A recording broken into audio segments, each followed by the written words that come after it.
Queridas familias, ¿cómo están? Muy buenos días. Muchas gracias por acompañarnos en un programa más de Impacto Salud.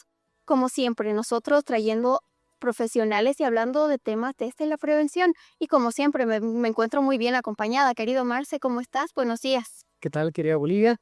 Tengan ustedes un muy buen día, queridas familias, televidentes de Impacto Salud. Gracias por conectarse una vez más a su señal de TVO Travel para llegar a sus hogares con información actualizada, última, siempre recordando todo lo que tenemos que saber, tanto para niños, adultos, adultos mayores, enfermedades frecuentes, enfermedades raras y recordando también días mundiales y siempre de la mano de especialistas calificados. De hecho que sí, el día de hoy tenemos tres grandes especialistas. Vamos a tener una reumatóloga de alto renombre, también una doctora que es especialista en inmunología y alergología pediátrica. Entonces, esto y más no se lo pueden perder. Y más, sobre todo, recordando lo que fue la Semana Mundial de la Lactancia Materna, nos acompaña una kinesióloga fisioterapeuta especializada en el área de la lactancia humana. Los invito a que se queden ahí pegados a la pantalla, porque de hecho estos especialistas son de alto renombre. No podemos empezar el programa de Impacto Salud sin antes agradecer a las diferentes empresas que nos acompañan como siempre en cada programa. Muchas gracias a Ser la Paz Mamá y Bebé, que es un equipo de profesionales conformados, los cuales nos brindan esa capacitación en muchas áreas. Una de ellas es en lactancia, en prenatal, postnatal, y también nos brindan este servicio que a nosotros los papás nos encantan. ¿Por qué? Porque cuidan el manejo en el momento de aplicar los aretitos a nuestras pequeñas princesas en casa. Sí, encabezado por la licenciada Georgelina Violati. También a no olvidarnos de Centro Pediátrico Maternal Intihuahua desde la familia para la familia. Un lugar establecido y diseñado para el cuidado de tus pequeñitos, tanto en alimentación infantil, nutrición infantil, problemas de la alimentación, también vacunas, niño enfermo, niño sano, control de neurodesarrollo, crecimiento, además de la asesoría en lactancia humana. Todo eso y más lo puedes encontrar en Centro Intihuahua. Así es, también agradecemos a Fulares Alma 250417, una herramienta versátil, amiga de la lactancia y la maternidad, una herramienta que está llena de beneficios, no solo para el bebé que está siendo porteado, sino para el porteador. Si mamá puede portear, ¿por qué no, papá? Y a no olvidarnos de tu libro Guía Lactancia Humana, una herramienta útil y versátil en esta etapa de maternidad que te ayudará a entender más allá de lo que ya sabes, de lo que te pudieron haber asesorado en Intihuahua. Y si eres profesional de la salud, también este libro te va a ayudar a ampliar tu frontera de conocimientos. Así es, sin más Marce, tenemos que empezar. Por favor, queridas familias, tomen asiento y quédense pegados ahí a las pantallas que en breve comenzamos.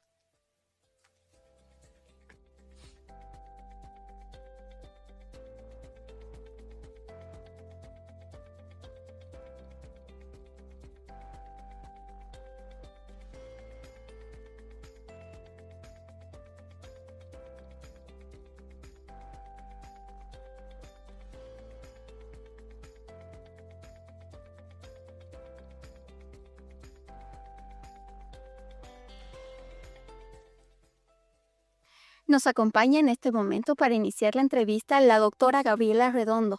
Ella tiene una especialidad en reumatología. El día de hoy vamos a abordar un tema que es muy importante y que, bueno, para muchos de nosotros puede llegar a ser desconocido.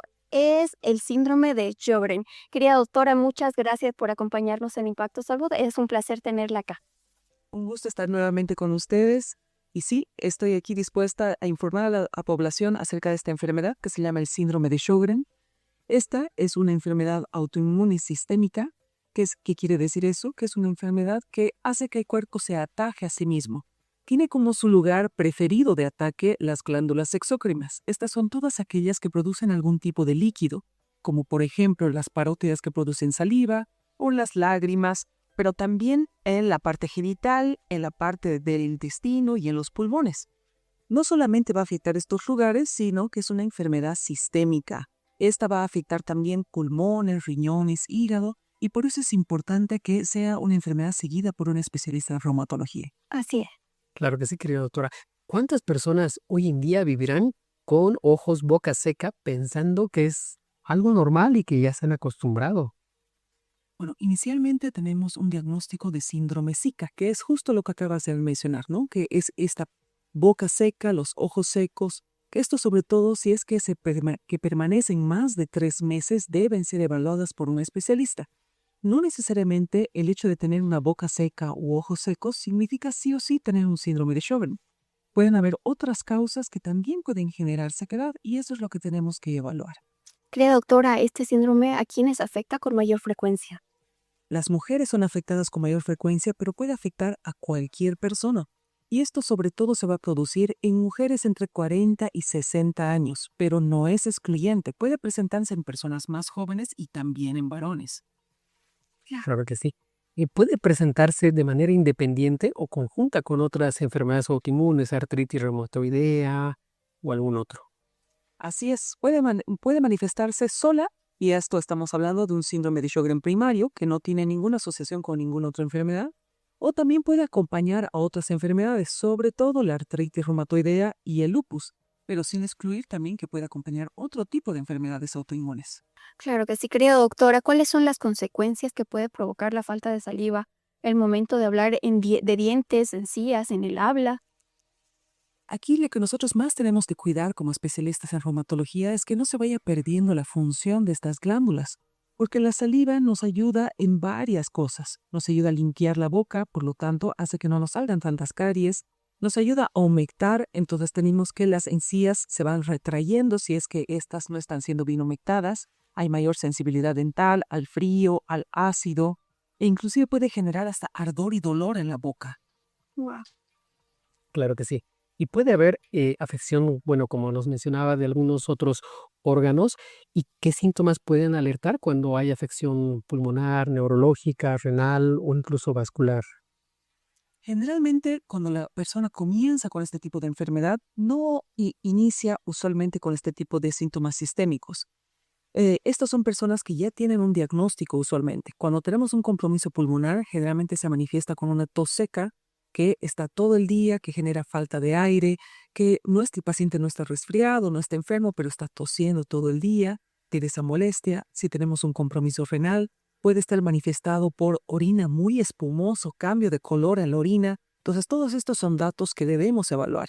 En la parte neurológica, sobre todo, va a afectar la parte periférica, las manos, los pies, con sensación de hormigueo, sensaciones raras que no son las usuales que uno tiene en las manos, que esto puede ser por la misma enfermedad, pero también puede tener otros motivos. Por eso hay que ir evaluando paso por paso cuáles son los lugares que pueden ser afectados en este punto. Así es, querida doctora. Algunas personas pueden tener la enfermedad aunque algunos anticuerpos resulten negativos. Así es. Entonces, el hallazgo de los anticuerpos es una manera de llegar al diagnóstico, pero no es la única. Tenemos otros que, sobre todo lo que se llama el estándar de oro, que es la biopsia de glándula salival menor, que se realiza una biopsia del labio inferior sobre todo, y esto se lleva a patología y hay datos muy específicos que se asocian a esta enfermedad. Entonces, tenemos varias vías de llegar al diagnóstico, los anticuerpos no son los únicos. Claro que sí. Bueno, con lo que nos comenta, seguramente hay muchas personas que han estado peregrinando, ¿no? Seguramente les han dado diagnóstico de asma o de algún otro problema alérgico, quizás, y durante años han estado peregrinando. Le han hecho estudios y demás, y aparentemente todo normal o negativo. Y aparte de la biopsia que nos menciona, anticuerpos, ¿qué otros estudios más nos pueden ayudar a orientar mejor el diagnóstico, la manera de abordar? Todos los diagnósticos reumatológicos en realidad se llevan a cabo a través de un conjunto de síntomas que el paciente siente, que esa es la parte clínica, más laboratorio e imagen, ¿no? Entonces tenemos otros estudios como por ejemplo la gamografía, que nos ayuda a evaluar la cantidad de saliva que se está produciendo. También tenemos varios tipos de estudios a nivel ocular que las pasa el oftalmólogo como médico especialista en los ojos, que nos ayuda a evaluar la cantidad de lágrimas que está produciendo el paciente y si esas lágrimas tienen la calidad y cantidad adecuada. Entonces, a través de todos estos estudios es que vamos llegando a la conclusión de un síndrome de Sjögren, ¿no? Ningún estudio por sí solo da un diagnóstico directamente, ¿no? Es este conjunto, en realidad, lo que buscamos. Así es. Querida doctora, ¿qué cuidados cotidianos tendríamos que tener todos en general? Bueno, así en general, en realidad, no es que todas las personas que tengan sequedad, como decíamos, van a tener un síndrome de Sjögren. Lo que voy a recomendar más bien va dirigido a estos pacientes que tienen esta sequedad muy intensa, que lo primero que hay que recomendar son los controles odontológicos, ¿no? Que estos deben ser llevados a cabo por lo menos cada 3 meses, a no ser que el odontólogo refiera que lo puede tener controles más alejados. Esto sobre todo para que no se vayan generando las complicaciones que estábamos nombrando, ¿no? Por ejemplo, de la caries o caída prematura de dientes. Después, podemos recomendar también que estos pacientes con sequedad puedan portar siempre en la cartera, en el bolsillo, chicles sin azúcar para estimular un poco la producción de saliva. Tengan siempre a mano una botella de agua en la cual pueden incorporar medio limón. Con esa pequeña cantidad de ácida nos va a ayudar a generar un poco más de saliva también, entonces estimulando de esta manera, ¿no? Y el uso de las lágrimas artificiales, hay que tomar en cuenta que son simplemente lágrimas, no son medicamentos, entonces pueden utilizarse a demanda. Entonces no hay que esperar a tener una gran sequedad ocular para utilizarlos. El hecho de estar utilizándolos de manera frecuente nos ayuda a cuidar el ojo y evitar que se vayan generando heridas en ellos. Entonces, las mayores recomendaciones serían crema en la piel, agua para la boca y lágrimas para los ojos. Claro que sí. Y aparte de estos cuidados importantes, abordaje multidisciplinario, odontólogo, reumatólogo, e incluso me imagino que tal vez el oftalmólogo puede también ser parte del equipo. ¿Qué tratamiento va a recibir? Que esto es algo que le interesa mucho a la población, ¿no? ¿Va a ser el mismo tratamiento para todos o es personalizado? Este tipo de enfermedad no se va a manifestar de la misma manera en todas las personas, por lo tanto el tratamiento siempre es personalizado. Entonces una persona no puede decir, yo tengo lo mismo que mi vecino, ¿por qué no estamos recibiendo el mismo tratamiento? Porque cada persona necesita un tratamiento diferente. Hay estas recomendaciones generales como las que acabamos de decir, pero definitivamente hay tratamientos que algunas personas van a recibir, sobre todo con inmunosupresores específicos para la manifestación mayor que tiene el paciente, ya sea la sequedad o, por ejemplo, si tiene dolores articulares o si tiene un compromiso, como habíamos mencionado, de los riñones en los pulmones, el tratamiento va a variar. Y el otro lado del tratamiento es el tratamiento sintomático. Entonces, aquí utilizamos medicamentos que nos ayudan a generar saliva, por ejemplo, o utilizamos también saliva artificial, igual que las lágrimas artificiales. Entonces, tenemos el tratamiento para la enfermedad como tal y el tratamiento para los síntomas. Wow. Doctora, aquí vamos a dar un punto de verdadero o falso. Tener la boca seca solamente significa que debo beber más agua y no necesito hacer un chequeo médico. Sí y no, porque como habíamos partido desde el principio, la sequedad en la boca puede deberse a varias cosas, ¿no? Comenzando por medicamentos, la misma sequedad ambiental, viruses, el mismo síndrome de Sjögren. Entonces hay que ver si la persona está hidratada. Por lo tanto, tener solamente la boca seca no necesariamente significa tener una consulta inmediata. Claro. Mensaje le puede dar a aquellas personas que han estado viviendo durante años con cansancio, dolor y resequedad y que, bueno, solamente he escuchado que todo eso está en su mente. Eso es algo que debe ser estudiado. Hay que cambiar la mente también de las personas de que esto me puede aguantar, esto no es nada, ¿no? Si realmente es algo que persiste por más de 3 meses, que ese sería nuestro límite de tiempo realmente. Si yo siento sequedad, cansancio, fatiga, dolor articular más de 3 meses, esa es una persona que debe acudir a consulta para ser evaluada, sin duda. Así es. Creo, doctora, ya para finalizar la entrevista, ¿cuánto puede cambiar la calidad de vida de una persona que ya ha sido diagnosticada cuando en su momento minimizaron o ignoraron por completo lo que ella manifestaba? Puede cambiar bastante. Lamentablemente, este tipo de enfermedad, el síndrome de Sjögren, cuando ha afectado las glándulas, estas van a perder un porcentaje de su producción. Entonces, eso es algo que no vamos a poder recuperar. Entonces, lo que tratamos con el tratamiento es de mantener la parte de la glándula que todavía funciona para que siga funcionando. Entonces, si es que llegamos muy tarde al diagnóstico, lamentablemente esa parte de la glándula ya se perdió. Entonces, por eso es importante tener en cuenta este tipo de enfermedades para hacer una consulta a tiempo. Así es. Querida doctora, por favor, ¿dónde podemos, a qué número, dirección podemos agendar o alguna consulta con usted? Bueno, yo estoy trabajando en el Centro Médico de la Clínica Alemana, trabajo también en el Instituto TUMI, que se encuentra localizado en el nuevo mall de la calle 21, el Plaza 21, y también trabajo en el Hospital Universitario de Nuestra Señora de la Paz. Perfecto, querida doctora, los números. y les puedo facilitar mi teléfono al que me pueden escribir por vía WhatsApp para que podamos agendar en cualquiera de estos lugares cualquier tipo de consulta, que es el 730-77-355. Perfecto, doctora querida, muchísimas gracias por su presencia en Impacto Salud. De hecho, fue un tema grandioso el que pudimos abordar el día de hoy aquí. Querida doctora, muchísimas gracias. Muchas gracias a ustedes. Muchísimas gracias por su visita. Y bueno, ahí lo tuvo. Hablamos conmemorando el Día Mundial del Síndrome de Sjögren, que es una enfermedad que puede empezar con resequedad, pero no termina allí. Es muy importante escuchar el cuerpo, investigar las causas, recibir atención personalizada para proteger la vida y devolver la calidad de esta misma. Quédese con nosotros que tenemos más.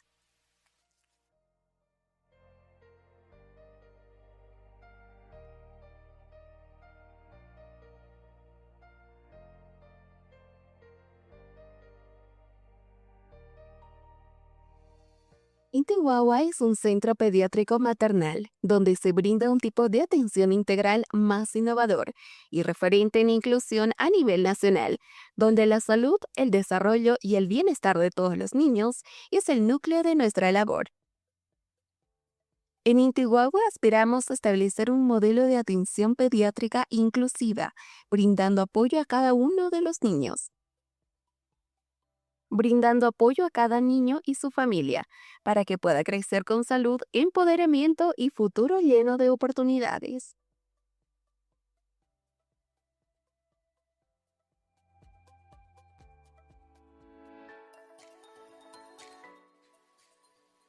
Queridas familias, regresamos con más Impacto Salud. Como siempre, tenemos que cambiar de especialidad. El día de hoy nos acompaña la doctora Belia Mardoñez Valderrama. Ella es especialista en pediatría con una subespecialidad en alergología e inmunología pediátrica. Querida doctora, muchas gracias por acompañarnos el día de hoy. Muchas gracias por la invitación. Un gusto poder estar con ustedes. De hecho que sí. Querida doctora, vamos a abordar un tema importante para todos. Asma alérgica. ¿Qué es el asma alérgica? Bueno, vamos a empezar. Bueno, es muy frecuente que cuando hablamos de asma, las personas piensan es solamente una enfermedad de los pulmones, pero en realidad el asma alérgica es bastante frecuente en los niños pequeños, incluso en los adultos jóvenes. Y en realidad es una manifestación respiratoria de una alergia de base. Entonces, recordando un poco qué es el asma, pues el asma es una inflamación crónica de las vías respiratorias. Es decir, que los bronquios están inflamados y están, por lo tanto, muy sensibles a diferentes estímulos, y cuando entran en contacto con esos estímulos, hacen que se estrechen los bronquios, que produzcan más moco, y los músculos de alrededor se contraen y hacen que el paso del aire sea mucho más difícil. Es muy importante porque el asma es una de las enfermedades crónicas más frecuentes en la edad infantil. Y esta asma puede ser alérgica o no alérgica. En el caso del asma alérgica es desencadenada por una respuesta exagerada del sistema inmunológico frente a sustancias que normalmente son inofensivas. Es decir, que a la mayoría de la gente no le provoca ningún problema, como por ejemplo el polen, el polvo, el epitelio del pelo de los animales. Entonces, de alguna forma, en estas personas, el sistema inmunológico las reconoce como amenazas y reacciona contra ellas. Wow. Claro que sí. Y bueno, ¿cómo podemos diferenciarla de estos niños que episódicamente tienen alguna infección respiratoria o algún cuadro de una bronquitis viral frente a este asma alérgico? Porque hay muchos niños que llegan a la consulta y pues tienen tos, sobre todo. Hace unos meses, pues sí, había bastante cuadro de esos niños, ¿no? En la consulta. Sí, esa es una pregunta muy importante. Tenemos que sospechar en asma alérgico primero teniendo en cuenta los antecedentes. Si es que el niño tiene un padre o ambos padres que tienen dermatitis atópica, rinitis alérgica o asma alérgica, entonces es bastante probable que su hijo a la larga desencadene alguna de estas. O si son niños que desde que eran lactantes tenían problemas en la piel, igual dermatitis atópica, o ya más grandecitos tenían síntomas nasales persistentes, rinitis alérgica, y ya empiezan más grandecitos con tos persistente, entonces hay que descartar que no sea un asma alérgico. Y bueno, hay 4 síntomas que son los más frecuentes, que serían la tos, que la tos es persistente y sobre todo es en la noche y al amanecer. Esta tos también se exacerba cuando hacen actividad física, cuando hacen ejercicio. Pueden tener silbidos en el pecho, pueden tener sensación de opresión en el pecho y también pueden tener algunos datos de dificultad respiratoria. Lo que hay que tener en cuenta es que a veces uno piensa, los que tienen asma se presentan ya con manifestaciones graves, ¿no? Con todo lo que acabo de mencionar. Pero se debe sospechar incluso en niños que solo tienen tos, que tienen esa tos que dura mucho tiempo, que tienen tos cuando hacen ejercicio o esa tos en la noche, que se resfrían y luego se quedan tosiendo durante varias semanas. En estos pacientes también tenemos que sospechar. O estos niños que empeoran los síntomas bruscamente cuando hay un cambio de temperatura o cuando se exponen a ciertas cosas como los animales, el polvo, el polen. Entonces, en estos casos, ya sean los padres o los pediatras, tienen que sospechar. Claro que sí. Querida doctora, ¿cuáles son los alergenos más comunes que con mayor frecuencia desencadenan síntomas en los pacientes, en los niños en este caso? Los más frecuentes son el epitelio de los animales, el perro, el gato, el polvo y también el polen de los árboles.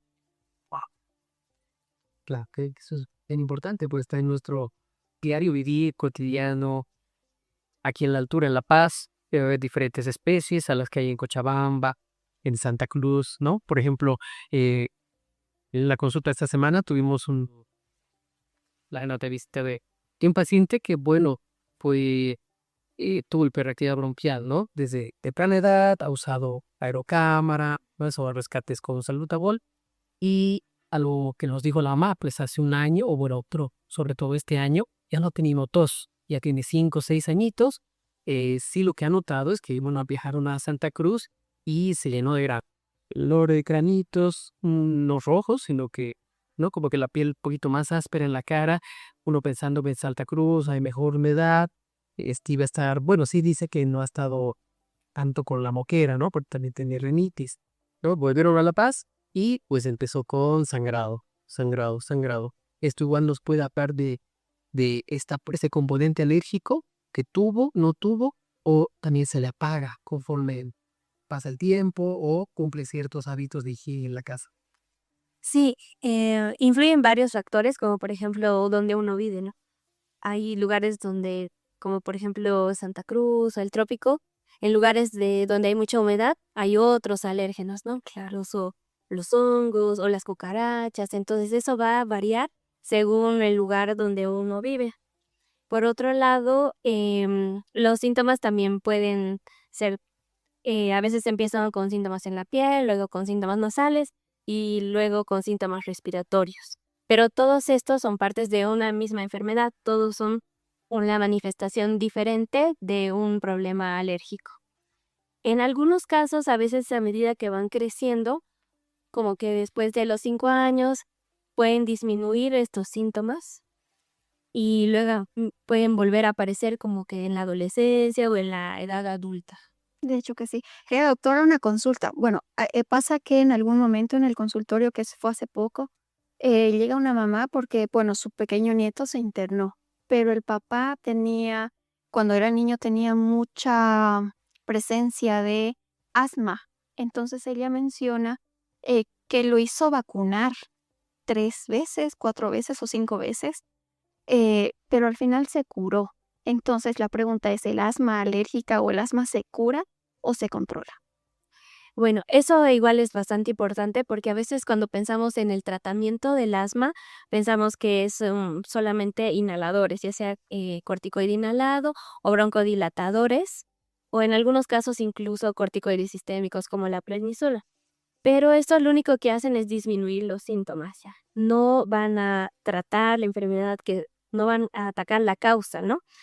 Y para eso es importante la inmunoterapia. La inmunoterapia consiste en administrar, ya sea de forma inyectada o vía sublingual, pequeñas cantidades del alérgeno al que el paciente tiene alergia. Puede ser polen, pelo del animal, el ácaro del polvo.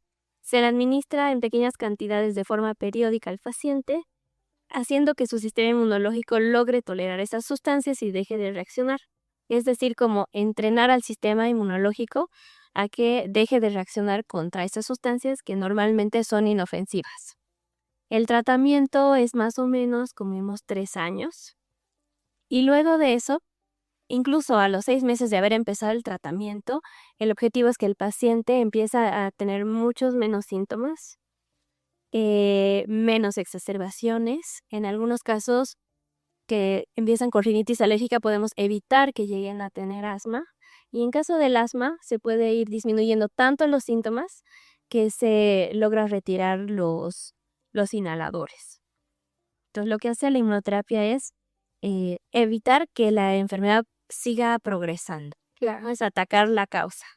Así ya que nuestro cuerpo ya no reaccione contra esos alérgenos que normalmente son inofensivos. Claro. Y en casita, ¿qué podemos hacer? Porque muchos están preocupados, ¿no? Por la mascotita. Todo el piso es alfombrado en la casa, tiene cortinas grandes, doble, triple cama. El bebé siempre, un niño siempre duerme con su peluche. Tiene un peluche favorito. ¿Qué le recomendaría? Bueno, lo principal, sería hacerle el estudio alérgico para saber realmente a qué tiene alergia el paciente y según eso darle recomendaciones más específicas.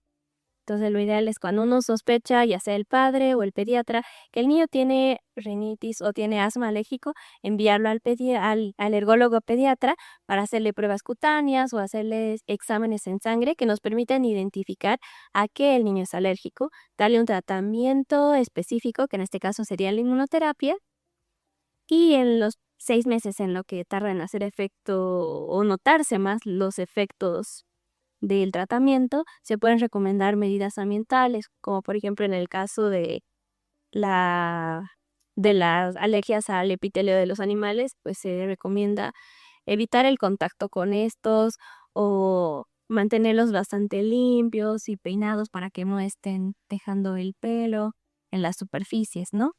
Pero ya si el niño recibe la inmunoterapia, pues puede estar con el perrito, el gatito sin ningún problema. Así es. Y en el caso de los niños que tienen alergia al polvo, por ejemplo, entonces se recomienda igual no tener alfombras, peluches, lugares donde se pueda acumular el polvo. Se recomienda tener todo muy limpio y hacer una limpieza cuando el paciente no está en la habitación, ¿eh? Y por lo menos hacerlo una vez por semana. Hay colchones antiácaros. Pero la ventaja de darles el tratamiento específico es que ya no tienen que tener limitaciones, pueden tener una vida más tranquila, sin limitaciones y mejor calidad de vida, que sería el objetivo. De hecho que sí. Creo, doctora, siempre existe esta duda, ¿no? ¿Los inhaladores te vuelven dependiente o muchas veces con los papás piensan que te debilitan los pulmones? ¿Es cierto? No, los inhaladores uno no te vuelven dependiente y tampoco te debilitan los pulmones. Lo que hacen es mantenerlos desinflamados, ¿no? Más bien son importantes para controlar el asma. Si bien no son la cura, pero sí ayudan a mantenerlos desinflamados y disminuir las exacerbaciones. Entonces, no es bueno retirarles cuando se los envía. Así es. Bueno, y seguramente nuestros televidentes quieren tener la consulta. Usted, doctora, ¿dónde podemos encontrarla? ¿Qué números, redes sociales o no? Sí, pueden agendar al número 705-89321, que es el que aparece en la pantalla. Pueden también agendar la cita, se atiende en el consultorio del Big Sur, que es en el piso 4, oficina 402. Big Sur, oficina 402. Perfecto, querida doctora, muchísimas gracias. Como siempre es un placer tenerla aquí en Impacto Salud, siempre con temas que realmente nos importan, no solo como papás, sino como población. Querida doctora, muchísimas gracias. Nos vemos en una próxima ocasión. Muchas gracias por la invitación, un gusto estar con ustedes. Gracias, doctora. Gracias por el tema y bueno, y lo vimos, asma maléfico, un problema que pues hay que diagnosticar, hay que darle seguimiento, hay que hacer pruebas complementarias y decidir qué tratamiento más nos hace falta para poder valorar la vida y lo importante, ¿no? Te lo dijo, lo podemos conservar a las mascotitas y el niño pues ya está con mejor control de esto, así que es bien importante siempre consultar con los especialistas, pero no se vaya, tenemos una entrevista más. Quédate para abajo.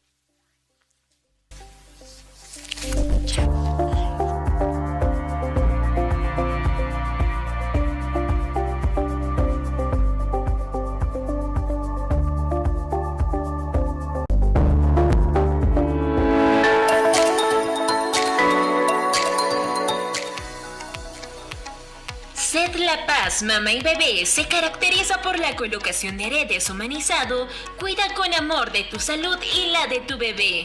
Atención prenatal, lactancia materna, cuidados del recién nacido, talleres de estimulación.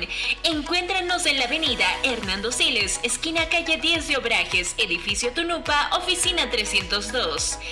Contáctanos al 62 28 96 60. Sed La Paz, Mamá y Bebé.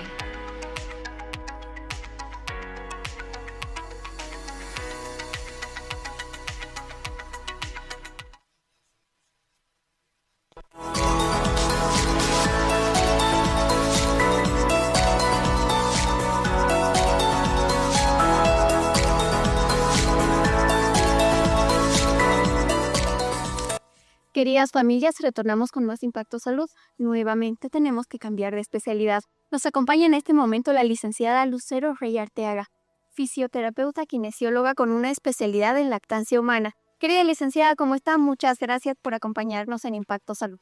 Muy bien, aunque la piel pues es también purificar. Así es, querida licenciada, el día de hoy vamos a hablar recordando de lo que fue la Semana Mundial de la Lactancia Humana. Qué importante es no solo abordar este tema para las mamás, sino para las familias, personal de salud y todos en general como población, porque la lactancia humana no solo es esfuerzo de la mamá, es el esfuerzo de todos. Claro que sí. Querida licenciada, ¿qué es la lactancia humana?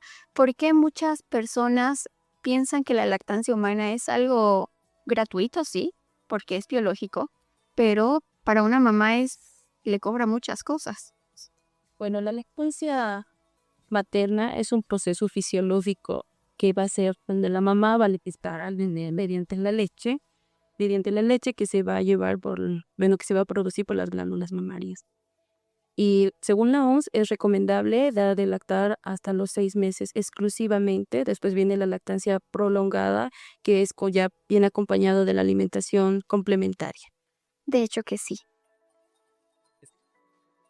El lema de este año es lactancia materna, un inicio sostenible en cualquier circunstancia. Fortalezcamos las acciones que funcionan.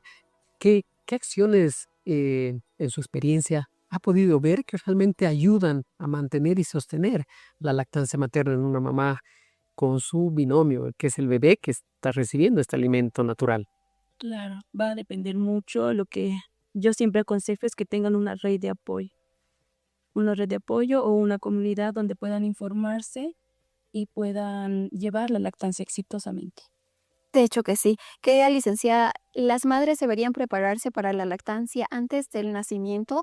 O, bueno, nace el bebé y ya tú verás lo que haces. Claro, las madres deben prepararse antes del nacimiento si es preciso, porque muchas veces en estos casos cuando hay madres adolescentes no saben. Nace el bebé, no saben cómo agarrar o cómo sostener incluso al bebé para poder darle lactar y pasa que el pezón se agrieta y abandonan la lactancia. Entonces sí es muy recomendable que vayan a cursos prenatales donde se eduquen o se preparen para recibir al bebé y poder darles de lactar correctamente. De hecho que sí. Claro que sí. Y bueno, hoy en día con las redes sociales, la tecnología y demás, hay muchas mamás pues que se entusiasman y tienen sus expectativas muy altas, no van a ser, mi bebé va a ser parto natural y van a ver cómo va a agarrar. Y de repente se frustra porque nace el bebé y las primeras horas no puede pegarse al pecho. ¿Sí? ¿Qué tan frecuente es esto? Muchas veces. Es totalmente normal por el estrés que sufre la madre y también si en caso llegara a ser cesárea por la anestesia. Llega a tardar el retardo de la bajada de la leche. Es muy frecuente. Claro que sí. Licenciada, las expectativas que uno tiene como mamá al momento del parto, o bueno, en este momento al conocer al bebé, ¿son altas? ¿Debería mantenerse o deberíamos mantener como personal de salud centralizado esta expectativa de la mamá? Sí, se debería centralizar la expectativa de la madre porque uno como madre va a querer lo mejor para los bebés, para sus hijos. Así es. ¿Qué señales podemos enseñar a la población en general de que un bebé realmente está agarrando bien el pecho? Y en este momento alguien que está dando lactar y está viendo la tele y pues está sosteniendo a su bebé. Bueno, las señales correctas van a ser que no va a haber chasquidos, ¿no? Y también los chasquidos, también que las mejillas no estén hundidas y bueno, también los pañales. Si mojan los pañales porque hay una buena lactancia. Está hidratándose bien. Está hidratado bien el bebé. Así es. Licen, ¿qué puede hacer una mamá cuando siente que no tiene la suficiente leche? Bueno, en ese caso lo que yo recomiendo es que se haga valorar porque muchas veces suele ser que solo es la perspectiva de la madre. Así es. Licen, es también muy importante mencionar que, bueno, una lactancia sin previa valoración, psicología perinatal, probablemente pueda ser catastrófica. Sí, suele ser muy traumático, en especial con las madres primerizas. De hecho que sí. Claro que sí. Durante la asesoría en lactancia es bien importante revisar a la mamá, ¿no? Quizás muchas abuelas y demás piensan que esto de la asesoría no es necesario porque tú ya deberías saber, no es necesario que vean el complejo mamario, pezón, areola y todo esto, cuando quizás esa mamá pues ya tiene grietas, está con dolor, su bebé ya tiene un mes y sigue sufriendo. ¿Esto está bien o ya pasó una línea de lo incorrecto? Bueno, si no hay un asesoramiento en lactancia y se va a basar a lo que dice la mamá o la abuela, sí ya ha pasado la línea de lo incorrecto. Siempre se recomienda cuando existe este tipo de casos, cuando hay dolor en los pezones o dolor constante, se recomienda que haya un asesoramiento en lactancia para ver, ¿no?, cuál es la causa y dar un tratamiento adecuado. Así es. Querida Licen, le voy a hacer una pregunta de falso y verdadero. ¿Hay madres cuya leche no alimenta porque es demasiado aguada? Eso es falso. De hecho que sí. Después de cierto tiempo, ¿la leche ya no ofrece beneficios? Sigue ofreciendo beneficios, Aunque tenga 2 años. aunque tenga 2 años. Querida Licen, hay un mito. Bueno, hay muchos mitos, pero uno de ellos y el más dañino es, por ejemplo, es que tus pechos son pequeños, así que no vas a producir gran cantidad de leche, mejor ofrecerle biberón y darle fórmula. Ese es un mito totalmente en desacuerdo. El tamaño o la forma del pezón no influye en la lactancia. De hecho que sí. ¿Y cuál es el manejo que realizan ustedes del asesoramiento en lactancia humana? ¿Cuál es el manejo que ustedes realizan en este caso o usted en la especialidad que tiene en este caso? Bueno, cuando viene a consulta una mamá y dice que tiene los senos pequeños y siente que no va a alimentar a su bebé, bueno, le enseñamos la técnica del agarre, le vemos el tipo de pezón para ver las posiciones que ella pueda utilizar. De hecho que sí. Claro que sí. Y bueno, ¿qué le diría a esa mamá que está intentando amamantar, pero está sufriendo, está cansada, agobiada, tiene dolor y siente que está fallando? Bueno, yo les aconsejaría que no tengan miedo, que busquen una red de apoyo, una comunidad, para que puedan lograr la lactancia exitosa y no se sientan solas. Así es. Querida licenciada, por favor, ya para finalizar, ¿dónde podemos contactarnos con usted? ¿Dónde podemos agendar alguna consulta? Claro, al número de pie de pantalla, que es el 7752-8309, o las redes sociales, que son Besos de Leche. Besos de leche. Licen, Sí, la mamá que nos está mirando en este momento, ¿qué le diría? ¿Qué mensaje le daría? No solo para la mamá, para la familia, para las empresas, para el personal de salud, para todos como población, recordando la semana que pasó, que fue la Semana Mundial de la Leche Humana. Claro, le diría lo mismo, que no se sientan sola y a la familia que los apoyen porque es un proceso incluso para algunas muy traumático Así es. y nada, que no se sientan solas. Querida licenciada, muchísimas gracias por habernos acompañado en Impacto Salud. Fue un placer tenerla acá. El placer fue mío, muchas gracias. Muchísimas gracias, pues ahí lo tuvo. Tuvimos la Semana Mundial de la Lactancia Humana del 1 al 7 de agosto. Recordemos que apoyar la lactancia no significa presionar a esa madre, ¿sí? Significa respetar, atender con un profesional, darle información y lo que nos dijo la licenciada, su red de apoyo, muy importante para todos los casos. Y recordemos, siempre esto es recordar, pero la lactancia pues es 365 días del año. Quédese con nosotros, vamos a un pequeño consejo y volvemos.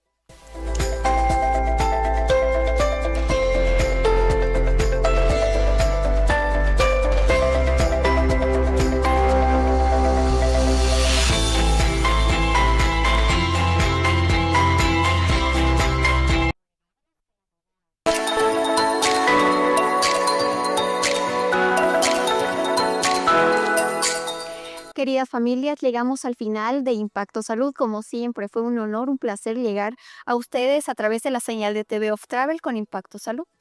Claro que sí. Hoy vimos, recuerden, síndrome de Sjögren, Así es. ¿sí?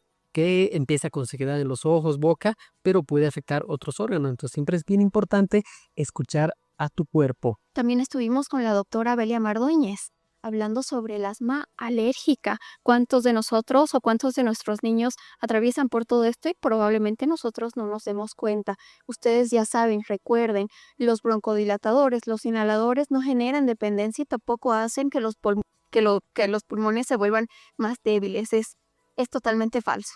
Claro que sí. Y pues recordamos el Día Mundial de la Lactancia, la Semana Mundial del 1 al 7 de agosto, con la licenciada Lucero, quien nos habló de todos los elementos y sobre todo la red de apoyo que tenemos que tener con todo, en todo nuestro entorno a la mamá y sobre todo al binomio, ¿sí? Ese binomio pues que es muy vulnerable en esta etapa y que hay que defenderla para el futuro, no solamente el futuro del bebé, sino de la sociedad, de país, porque vamos a tener seguramente una persona profesional que nos va a sacar siempre adelante. De hecho que sí, poco a poco ya vamos teniendo más especialistas en esta área de lactancia humana. Queridas familias, ustedes ya saben, cuiden ese binomio, fortalezcan, no solo como mamá, sino como familia y como población. Es importante proteger, más que todo, no este capricho, como muchos los llaman al momento de ingresar al trabajo, es fortalecer y proteger un derecho que es la protección del binomio madre-bebé. Queridas familias, muchas gracias por abrirnos las puertas de su casa y dejarnos llegar con un programa más Impacto Salud.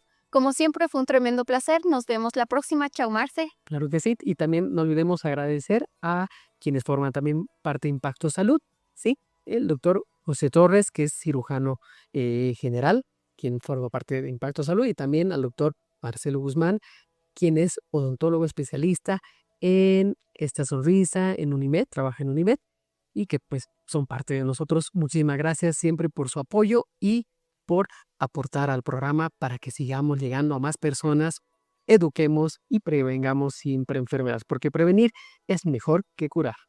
Así es, y ustedes ya saben, pues con salud todo conecta.